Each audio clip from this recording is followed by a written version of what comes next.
What it is, what is up? Welcome back to my channel. It's a wrap, aka Yudi here. And if you're new to my channel, I talk about books over on my side of YouTube, mainly by Black authors. And if that is up your alley, give your girl a subscribe.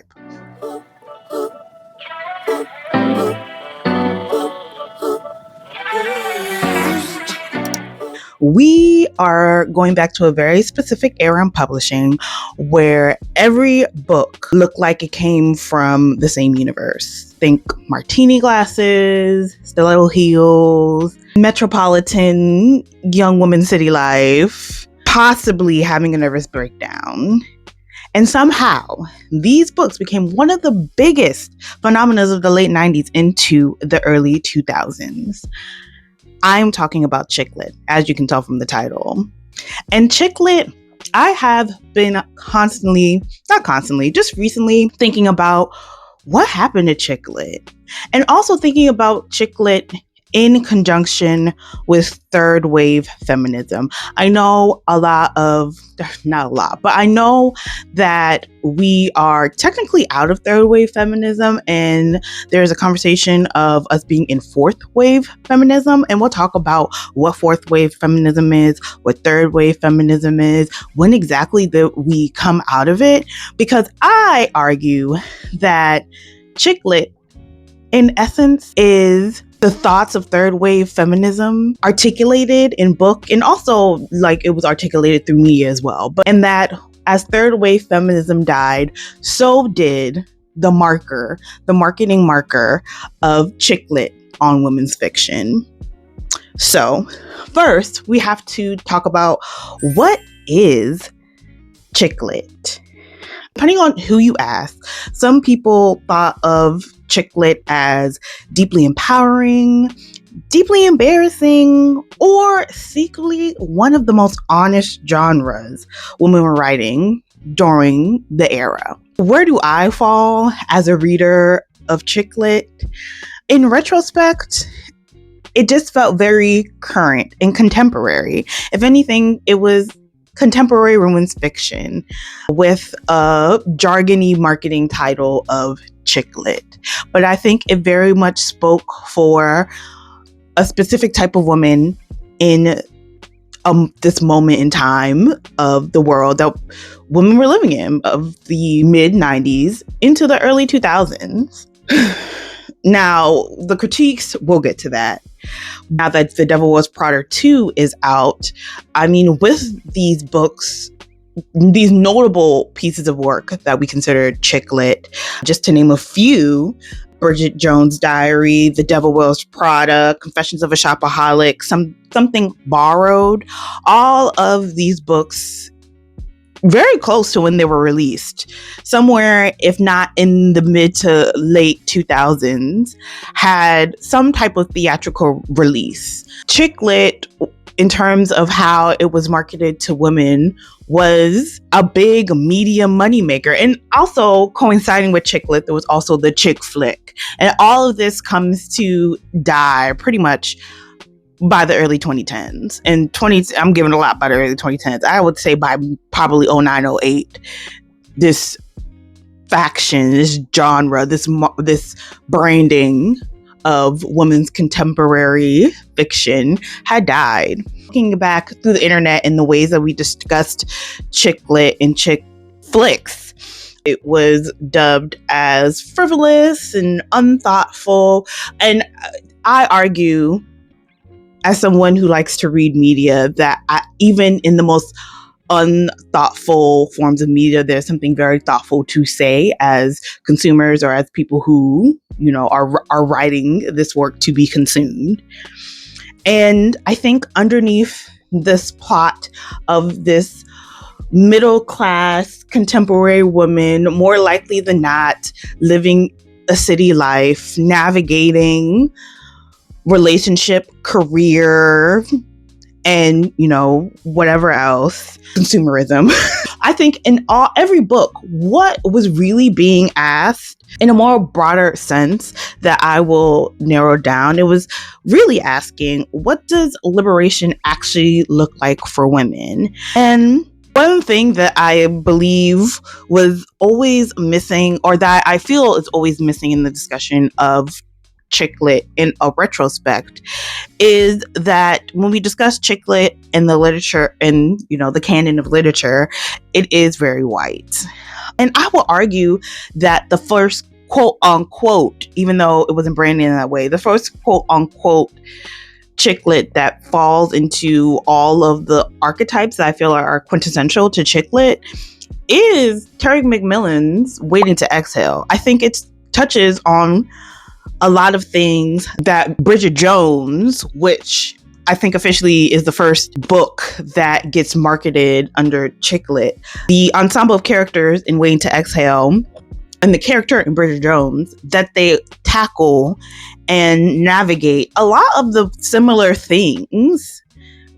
I think maybe with a little bit more nuance, which I'll discuss in Waiting to Exhale, but there is a lot of shared conflict between both stories. A lot of people associate the first work that is considered chick lit to Bridget Jones, and that came out in 1996. The Waiting to Exhale comes out in 1992. Bridget Jones' character encompasses a lot of, I think, our recurring characteristics and themes. A messy character who's obsessed with calories, who thinks about how much she's consuming cigarettes, who's overanalyzing her dating life, and is consistently insecure. And I think Bridget Jones, a lot of the things that you can say about Bridget Jones are a lot of the things you can say about the characters in Waiting to Exhale. Waiting to Exhale, the characters in Waiting to Exhale are quite, as someone who recently read it, are quite unlikable. They're quite messy. Some of them are very messy. But they all of those characters, or at least the way that Terry McMillan writes each of the individual 4 characters, are obsessive. I would say obsessive, but they are constantly conscious of their weight and not being a size 105. They're constantly thinking about the fact that they consume or smoke too much and they want to quit, but they still smoking. And they are constantly thinking about their dating life and why it isn't panning out the way that they anticipated or envisioned. And on top of that, they are, if you think back to the weight, they are constantly insecure and thinking about for Waiting to Exhale, they're in their 30s, but they're thinking about their aging body and how they're not necessarily as young as they used to be, and are overly thinking about how they appear in front of people in their image, in terms of the clothes they wear, and in terms of how they appear, especially in comparison to other women. And the main point of chick lit and these main characters is that they weren't aspirational. If anything, they were relatable and recognizable. And it speaks to, I think, what a lot of women during this period were navigating. It allows the characters to be self-absorbed, to be funny, to be lonely, to be ambitious, to be petty, and to be uncertain. And I think, thinking of all the chick lit that I've read, I think all of these characters are carrying all these things at once, which to me is what kind of made chick lit special. And I think most important of all, there was romance, but romance mattered, but it wasn't actually romance. The central plot wasn't romance. If anything, it was the main characters negotiating modern womanhood and trying to come to a consensus of modern womanhood in, I'm going to put, in this Y2K world. They're trying to figure out, how do I build a life? What does adulthood actually mean? And why does having it all feel so exhausting? Okay, so I think I got the archetype of what exactly chick lit is, right? It's this upward mobile, a lot of times is associated with white woman who is ambitious, career oriented, and also trying to navigate dating career, the likes. Taking from the power of chick lit, they define chick lit as books written and mainly marketed to young women in their 20s and 30s. The protagonists were young, kind of plucky, and often imperfect or a bit awkward, almost always living in a city or an urban environment and seeking fulfillment, whether through a romantic connection or professional development, or finding meaning in their lives. So let's talk about how third wave feminism plays into all of this, because third wave feminism, as chick lit becomes popular, I think that's when we move, even though there's not concrete dates on when third wave feminism actually begins and actually ends. When there is discussion about when third wave feminism began, it is in alignment with when we believe that chick lit began, and also when we believe that third wave feminism came to an end.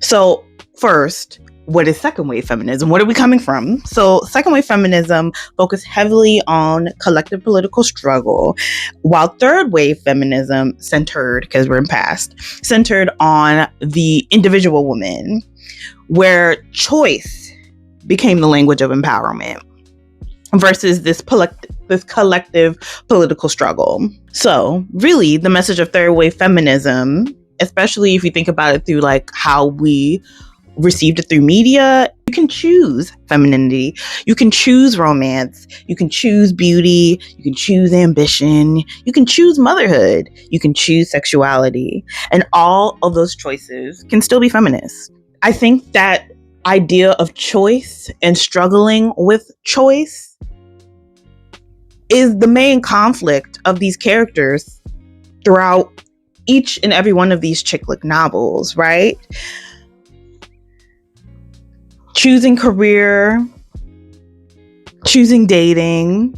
And I think if anything, if I'm thinking of Waiting to Exhale, I know I keep going back to Waiting to Exhale because it's probably the most recent read. I think the most emblematic of the rise and the fall of choice feminism, because Waiting to Exhale, thinking specifically of Savannah's character, she is not even just Savannah, also Robin, who are upwardly mobile, successful in their career, Black women who are, I think, ambitious, but also are navigating dating and trying to choose a man that feels just as whole as they feel in like how they feel in their pursuit of career. And trying to, I think in essence, quote unquote, have it all. And the struggles, I think, that come with that. And also in that, how they, I think this captures it the best.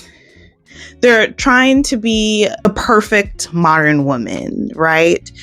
And they're trying to construct, I think, this perfect life that it's actually quite difficult. And once we get to getting to happy, we realize that this perfect life might not necessarily be what they need to attain this happy or this liberation that they thought that they would get if they achieve all these things. And ironically, right, getting to happy is, I think, comes out in like 2008 because it talks about like Obama. But yeah,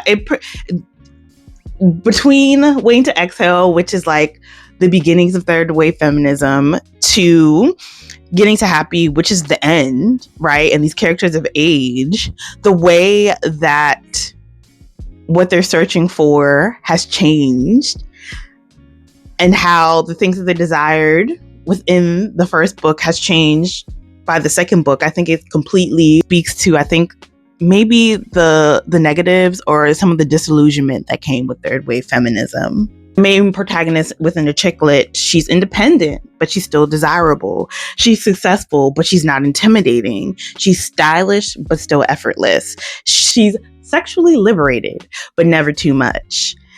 And again, I think my book of model is going to be Waiting to Exhale, right? Savannah Robin, I think they are constructed as these independent women that are still very much desirable. That are, again, successful, not intimidating. They're stylish in this effortless way. And there is a sexual liberation that they have, but Robin may be a little too much. The good part about being within these characters' head, within each of their perspectives, is that you realize how exhausting these characters are, how they're constantly nitpicking themselves in this performance. Like, it is not effortless. It is,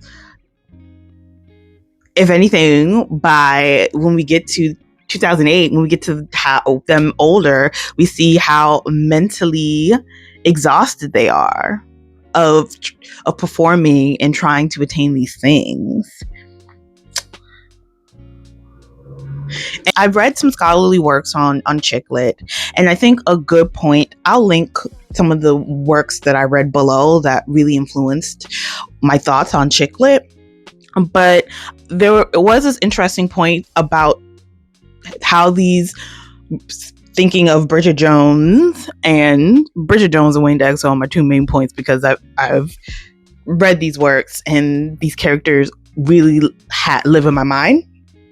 But they are constantly self-monitoring, thinking about their weight, and how, especially within Waiting to Exhale, Bernadine is constantly commented on about her weight, but constantly being commented about her weight and that how she needs to lose weight and how she's too big.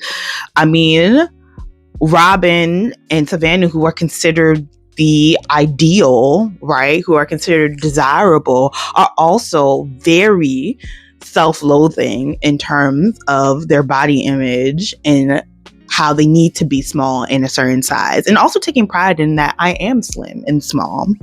But it's this constant self-monitoring, also about their age, the fact that they're getting older, and their careers and their desirability, and how that they are at this certain point in their lives and they should have these certain things and they do not, right? So how they're constantly self-monitoring these societal timelines. And overall, chick lit becomes about women trying to manage themselves into worthiness.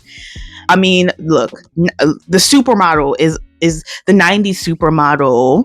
We just went through the whole documentary with America's Next Top Model. If anything, she reaffirmed, I think, a lot of these things that as a society during this time we held. And I think chick lit speaks to this moment in time, again, which women resonated with. And I'm sure Terry McMillan is actually glad that her work doesn't get explicitly linked to this label, that Terry McMillan's Waiting to Exhale is the real beginnings of, in terms of popular literature, of chick lit. And it encompasses a lot of the similar ideas and ideals and internal conflicts that Bridget Jones possesses.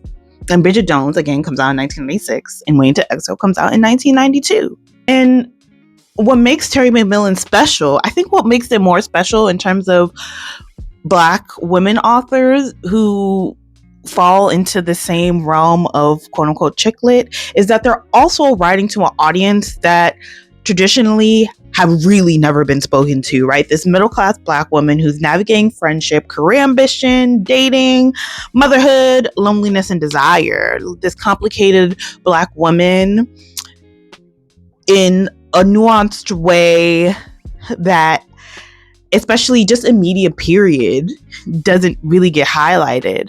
I actually, which I'm working on a video, I'll link the video up here. I did a list of 40 films that I want to watch this year, and I watched Losing Ground. It was directed by Kathleen Collins. She's considered the first Black female director to direct a feature film. There's this lovely talk that she does in, I think, 83 or 84 at Howard University, where she talks about how a narrative storytelling and how, particularly for Black people, we are either saints or sinners. We're either all good, all bad. In the saint, we're trying to counteract the narrative of the sinner. But in actuality, humanity, we lie between saint and sinner, and we need to embrace that duality. But also, there's another video that actually recently came out a couple of days ago, and Kathleen Collins' daughter is in discussion about her mother and how her mother was before her time, and that the main character in Losing Ground is a professor. She's a theologist, but there isn't, within the 80s, there isn't a plethora of canon that's accessible that speaks to this type of woman. Terry McMillan is the early waves of this type of narrative storytelling that for a long time a lot of Black women didn't really see, and especially in this popular, accessible way. I do see that Terry McMillan and her peers of the 90s into the early 2000s get dubbed as sister lit. I kind of don't like that, because then that just also reaffirms that chick lit is really speaking to the white, middle class, careered woman. And thinking of like Shopaholic and Something Borrowed, and technically Sex and the City, I think that also speaks to the moment of third wave feminism in conjunction with neoliberalism and consumerism. And chick lit absorbs that as well. And I think it's also a fair criticism and critique. It also speaks to how it also comes to symbolize, especially I think within like A Waiting to Exhale, or within trying to define womanhood in this modern sense in the Black chick lit, it speaks to an access to femininity, it speaks to an access to visibility, it speaks to an access to class mobility, and it also speaks to an access to leisure. I specifically think of, in Waiting to Exhale, Bernadine, and how, if you're not familiar with Bernadine's story, Bernadine's husband leaves her for the secretary, which is this younger white woman. But Bernadine constantly comments on, if anything, she feels the most hurt that not that he left her for a subordinate, but that he left her for a white woman, and how the white woman is almost symbolic of this life that he wants to build, a life that is in the frame of whiteness, right? And there's something to say about white femininity, right? And how Bernadine seemed within this marriage to be performing all of the things that are aligned with white femininity, and how it still didn't seem to be enough, right? How she wore her hair a certain way, how she drove the certain car. And that also speaks to, again, thinking back to neoliberalism, consumerism, how it exemplifies this access to within Black literature, Black chick lit, this access to femininity, this access to visibility within the world, and this access to a class mobility. So let's talk about the fall. Let's talk about the fall of chick lit. I think chick lit falls around particularly 08, 09, the end of the 2000s into the 2010s. I think there are still books that, quote unquote, I think capture the essence of chick lit, but not, I guess, in the same way. As we come out of third wave feminism and we come into fourth wave feminism, that's when we see, in terms of branding, a lot of marketing lean away from chick lit, and chick lit also being dubbed as frivolous writing, which I don't think it is. We just went through this whole thing that I don't actually think chick lit is frivolous writing, but I think it becomes marketed as light and frivolous, which I think chick lit can be fun. I think we also just evolved out of choice feminism, and I think that way of feminism started to get more criticism, and I think the way that writers right now just doesn't speak to, I think, what chick lit embodied of that third way of the thought of that choice feminism of the time. We start to question, like, was this really empowering, right? Or is it just consumerism dressed up as liberation? So yeah, by 2010s, we dropping chick lit. But I don't think the genre has disappeared. As someone who enjoyed chick lit, again, I think for some of the reasons that were mentioned earlier, this exploration of, I think it comes to like this self-definition or self-defining of womanhood that feels like a collective experience that I think still gets explored, within women's fiction. But I think also with more consideration of, which I think what people argue is fourth wave feminism, that there is a lot more literature that interrogates the intersex and these tensions, especially when we think of class and race, in a way that earlier chick lit, at least popular chick lit, did not. So to conclude all these thoughts, this is shorter than I thought. One, I don't think chick lit disappeared. What happened to chick lit, I think is still here. I think it's just now within fourth wave feminism, which I think is still a discussion on what fourth wave feminism is. I think acknowledging the intersex of womanhood is considered a part of fourth wave feminism. The Me Too movement, I think sexual consent and bodily autonomy also is a big part of fourth wave feminism, which I think is still representative in all the waves of feminism.